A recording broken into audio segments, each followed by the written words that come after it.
Psicologia de Bolso. Eu sou a Paula Chocalhinho e este é o meu podcast. Olá pessoal, sejam bem-vindos, sejam bem-vindas ao podcast esta semana que falará aqui sobre como superar o fim de uma relação. No fundo, mais de como superar o fim de uma relação é como superar a perda. E quero falar também aqui nas 5 fases do luto. Então hoje será um podcast acerca do luto, acerca da perda e como podemos superar essa perda, como podemos lidar com a perda, não é? Com estas fases tão difíceis do luto e que por vezes levam tempo a acontecer, não é? Então vamos começar por aí.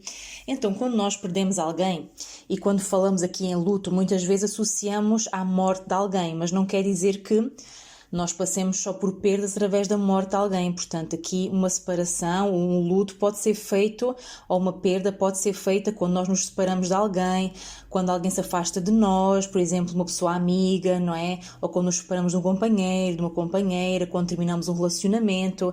E um relacionamento pode ser qualquer relacionamento que seja. Até pode ser o luto de um trabalho que nós tivemos e de um trabalho do qual nós saímos. Portanto, a perda envolve aqui uma série de situações.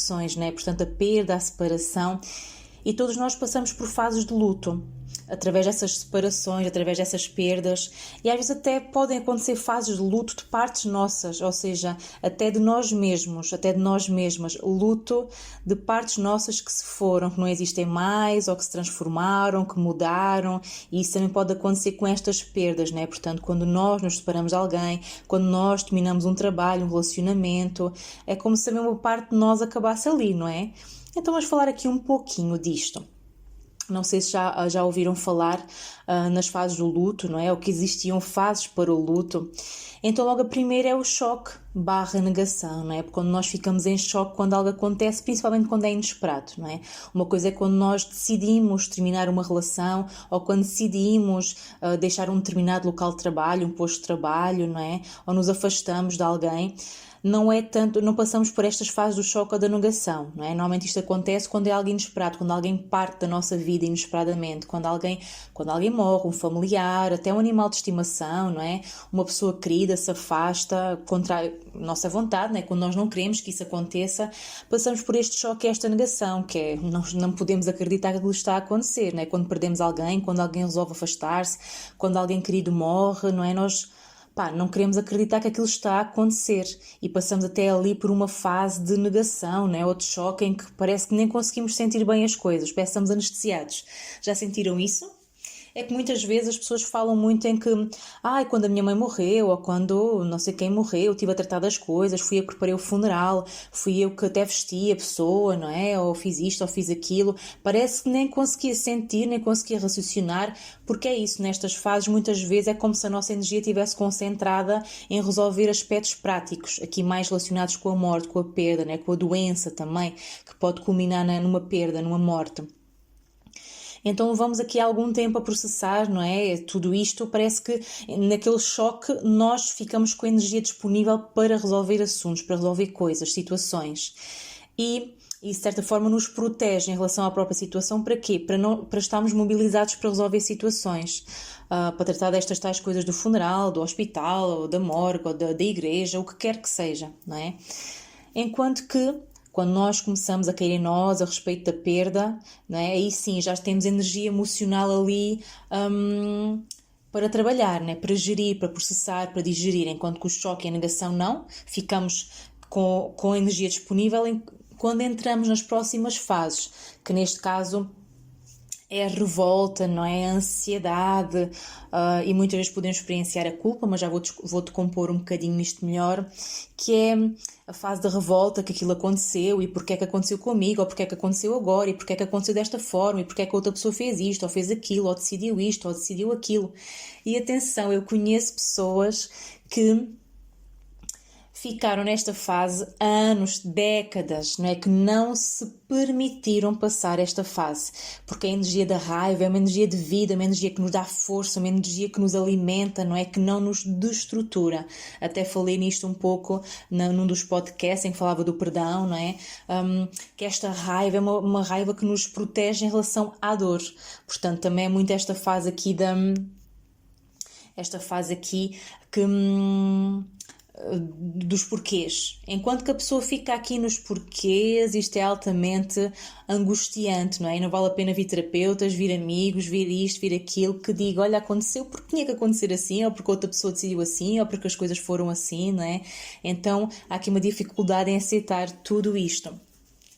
E muitas vezes a seguir aqui a esta fase, há a fase aqui da barganha, da negociação, que é, às vezes até mesmo com Deus, né? É mesmo com Deus, esta negociação de leva-me a mim antes desta pessoa. Imaginem alguém que tem um familiar doente, não é? Que diz, pá, leva-me a mim em vez desta pessoa, ou se eu fizer isto, tu proteges esta pessoa da morte, ou sei lá eu, não é? Tantas as formas, ou mesmo quando alguém se separa, não é? Portanto, eu prometo que vou mudar, eu quero ficar contigo, por favor, não te vás embora, se não fores embora isto ou aquilo. Então essa é a fase da negociação. Claro que, a seguir a tudo isto, caso hajam coisas que realmente não há volta a dar, como a morte, não é? Depois de um acidente, depois de uma doença prolongada, depois de alguém realmente decidir sair das nossas vidas, definitivamente vem a depressão, vem a tristeza, vem o constatar que de facto perdi aquela pessoa e não vou voltar a tê-la, ela não vai fazer parte da minha vida e agora o que é que eu vou fazer a todos estes sonhos, não é? Estas expectativas, todos estes ideais que eu criei de futuro, não é? Estes projetos de futuro com esta pessoa, não é? Ou mesmo com esta empresa que eu criei e que não dê certo, não é? Que entretanto tive de fechar, ou este trabalho que eu queria muito mas fui despedido ou despedida, e há que processar todas estas coisas. E depois, de facto, se nós conseguimos digerir todas estas fases, elas não são necessariamente estanques, não é? Não passo por uma, depois vou para outra, depois vou para outra e acabo sempre na aceitação, porque há muitas pessoas que nunca aceitam uma perda. E então a aceitação seria a última fase, o último estágio relacionado com a perda, poder aceitar que aquilo aconteceu e já não evocar com tanta dor, com tanta tristeza, nem com revolta, nem com mágoa, não é? Nós conseguimos estar resolvidos a respeito disso. Mas bom, tudo isto eu até já tinha falado nesse outro podcast acerca do perdão, não é? Mas aqui é como podemos superar o fim de uma relação, como podemos superar uma perda, como é que nós podemos fazer isto, não é? Como é que nós podemos trabalhar todas estas questões aqui, não é? E aceitar o que aconteceu, essa perda, essa transformação. Portanto, até esse luto que nós temos que fazer a respeito dessas partes nossas que também ficaram ali para trás, não é? A pessoa que eu era, com a minha irmã que faleceu, ou a pessoa que eu era, ou que eu me senti, como eu me sentia, com o meu pai que faleceu, ou quem eu era, o que eu projetei ser, com aquele companheiro, com aquela companheira. Então, nós aqui seria bom nós termos sempre um grupo de suporte, amigos, conseguir conversar com outras pessoas, não é? Conseguir ter o apoio de familiares, de amigos, não é? Com quem nós possamos desabafar, com quem nós pudéssemos desabafar, não é? Possamos desabafar, com quem nós pudéssemos fazer coisas, distrair, sair de casa, porque aqui há que vivenciar todas estas fases, mas não ficar demasiado tempo em cada fase. E há quem diga que um luto bem-sucedido acontece ali no período de 1 ano.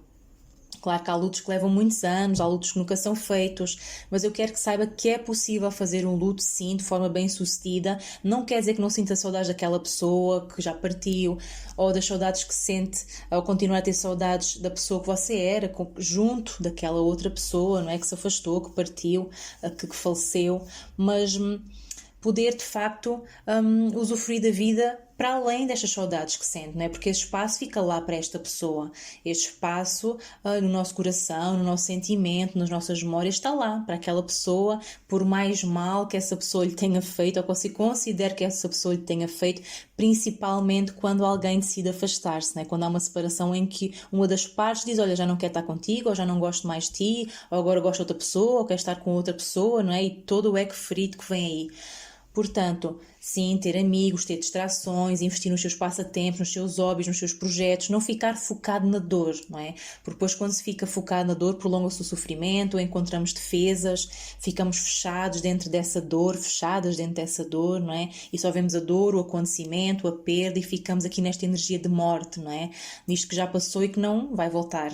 Então, há que encontrar atividades, projetos, coisas queridas, falar com amigos, fazer programas, continuar as suas rotinas, não é? Continuar e fazer este processo de aceitação do que foi, como foi.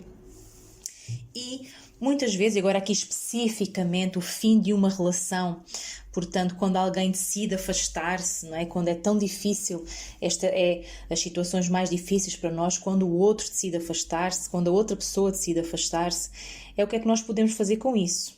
E aqui, claro que a fase da negociação, não é? Mas volta para mim, mas eu agora prometo, vai ser diferente, agora é que vai ser bom, não é? Então, se a outra pessoa estiver disposta a isso, claro que sim, manter a promessa, trabalhar-se para isso. Porque para uma relação poder funcionar, poder evoluir, poder crescer, as duas pessoas têm que se trabalhar em si próprias, trabalhar as suas emoções, as suas questões, em vez de estar constantemente a projetar no outro, que isso acontece nas nossas relações.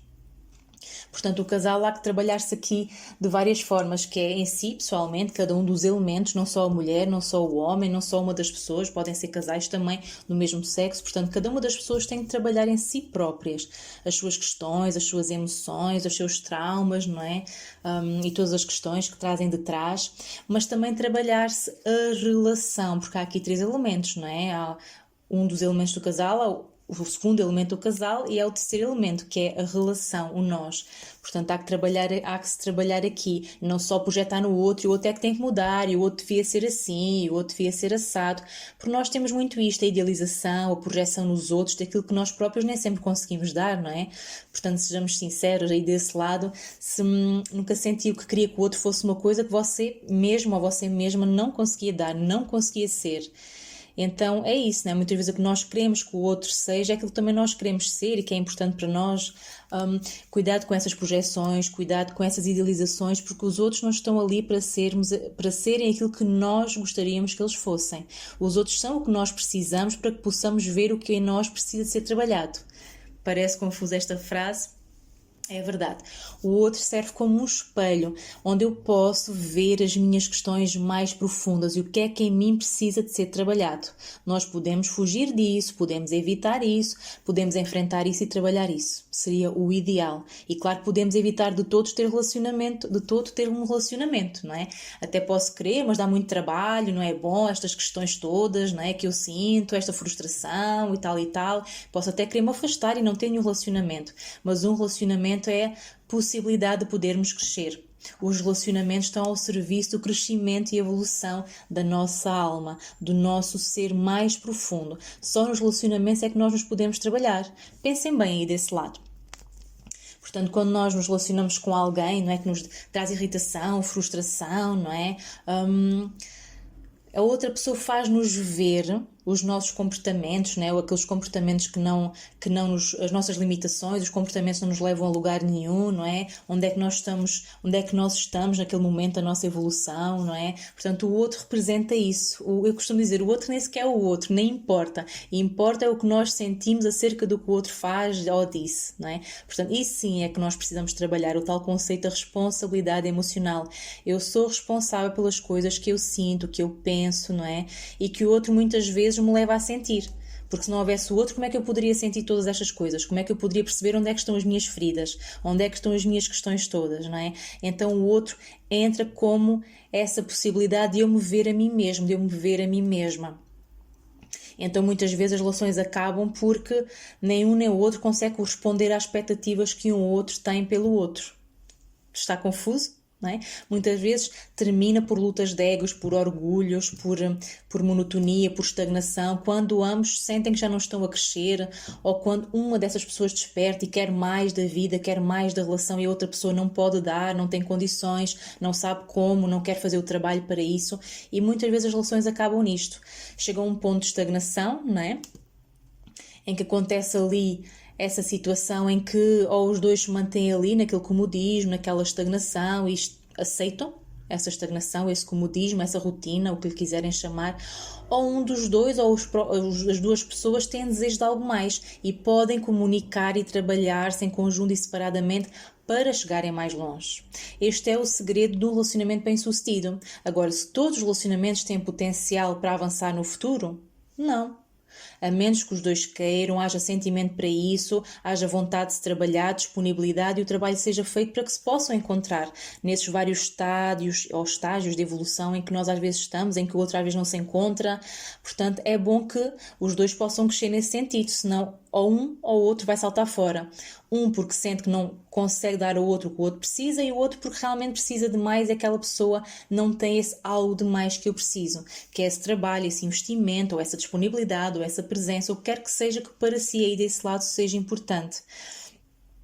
Então, às vezes para chegar ao fim de uma relação significa que algo não correu bem, não é? Ou que o sentimento acabou, ou que se colocaram coisas no meio. Portanto, se é possível trabalharem essas questões, superarem essas questões, trabalharem nas juntas e investirem na relação, sim. Então, avança-se para a frente, não é? Quando não é possível, então às vezes as pessoas têm que se afastar. O que não quer dizer que mais tarde essa relação não volte de forma diferente ou nos mesmos moldes, mas com outra consciência, não é? Porque às vezes o fim pode não ser o fim. O fim pode até ser a oportunidade de algo muito novo acontecer, das pessoas poderem afastar um pouco, poderem decidir realmente o que é que querem, não é? Significa que, no fundo, havia necessidade de um espaço, não é? De um espaço, as pessoas terem espaço, poderem respirar. E há muitos casais que muitas vezes fundem-se ali um no outro, não é?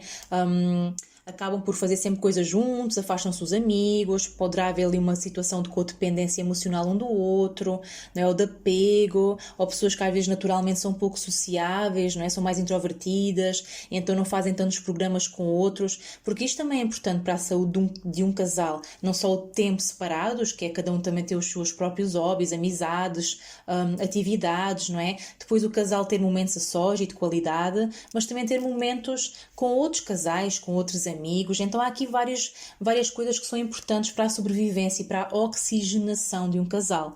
Portanto, se pensarem que um casal às vezes até trabalha junto, vivem juntos, fazem só coisas juntos, não estão com outras pessoas, ou quando estão é muito raramente, isto sufoca o casal, não é? Ou quando um tem ciúmes do outro fazer coisas sozinho ou sozinha, como quando se vive aqui um relacionamento aprisionado, não é? A relação não respira. Ou as pessoas vivem em profundo sofrimento, ou angústia, ou tristeza o resto das vidas, ou um ou outro vai ter a coragem de se separar, às vezes por desespero, às vezes por raiva, por revolta, por agonia, o que quer que seja. Portanto, aqui o fim de uma relação também pode representar algo de muito novo, mas claro, não pode haver essa expectativa constante do outro voltar, porque o outro pode nunca voltar, aquele que decide terminar a relação, ou aquele que decide afastar-se, ou aquele que está com dúvidas e precisa de espaço, não é? Pode até não decidir voltar. Aqui o ideal é quem fica, não é?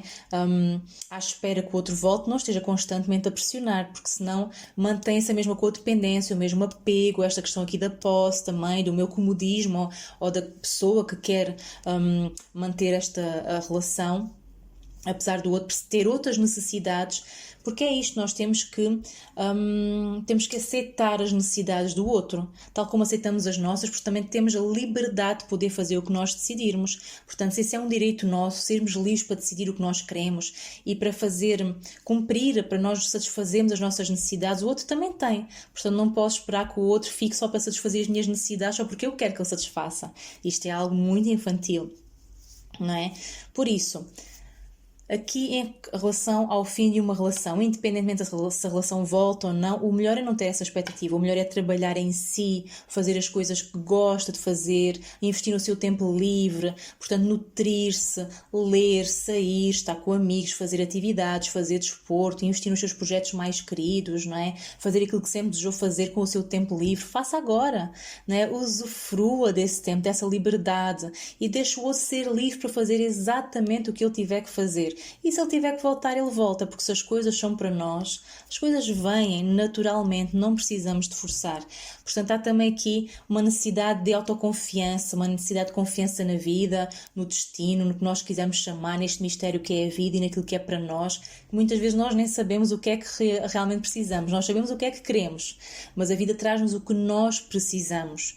E se nós pudermos ficar nesta confiança de que a vida traz-me sempre aquilo que eu preciso para trabalhar, crescer e evoluir, e se essa é a sua motivação de estar aqui na Terra, não é? De crescer, de evoluir, de aprender o máximo que puder para a evolução da sua alma, não é? Deste grande ser que nós somos. Se puder ter esta perspectiva acerca de todas as coisas que lhe acontecem, até se a pessoa com quem está se resolve afastar, ou precisa de um espaço, ou precisa de um tempo, ou precisam de terminar definitivamente, se nós podemos confiar que isso é o melhor que poderia acontecer para as partes envolvidas, a vida vai trazer-nos o que é para nós. Vai voltar a trazer essa pessoa, que se tiver que trazer essa pessoa, vai trazer outra pessoa qualquer, quando tiver que ser, ou não traz ninguém de acordo com o nosso propósito de alma. Porque todos temos, não é? Portanto, mais do que esta coisa de eu quero isto, ou eu quero aquilo, ou eu perdi esta pessoa, e meu Deus, agora estou a sentir isto, eu não quero sentir isto. É o que é este grande plano, não é? O que é que este grande plano nos quer dizer, nos quer mostrar, nos faz, onde é que nos leva, não é? Por isso, se nós pudermos encarar aqui as perdas, as separações, as contrariedades da vida desta forma, então podemos ser muito mais livres e viver de uma forma bem mais aliviada, bem mais suave, bem mais tranquila. Portanto, deixe o outro na sua liberdade, pois você também tem direito à sua própria liberdade. Faça as suas coisas, não fique concentrada no outro ou na outra pessoa que se decidiu afastar e que esta pessoa é isto. Não fique no ressentimento, na amargura, na mágoa, ela devia ser assim, ou ele devia ser assado, devia fazer assim, devia fazer assado. Não é? Olha, esta pessoa decidiu isto é porque era importante para ela, vou aceitar isto por mais que me dou, por mais que me custa, por mais que eu goste desta pessoa, por mais que eu tenha idealizado um futuro juntos. Se ela se afastou é porque isto precisava de acontecer para ela e para mim provavelmente também, que assim deixa-me livre para eu trabalhar as minhas questões. Mas trabalhe em si, por amor de Deus, trabalhe em si, trabalhe nas suas feridas, trabalhe nas suas questões e vai ver que se tiver que juntar-se novamente com esta pessoa ou com outra pessoa nova, vão poder viver uma relação bem mais profunda, bem mais bonita, bem mais consciente, quando as partes fazem o seu trabalho. E é isto por hoje. Quero agradecer-vos por terem estado aí desse lado. Portanto, para mais informações sobre mim, podem encontrar-me em Paula Chocalhinha Hipnoterapia, seja no Instagram, no Facebook ou mesmo no meu blog. Muito obrigada e até para a semana.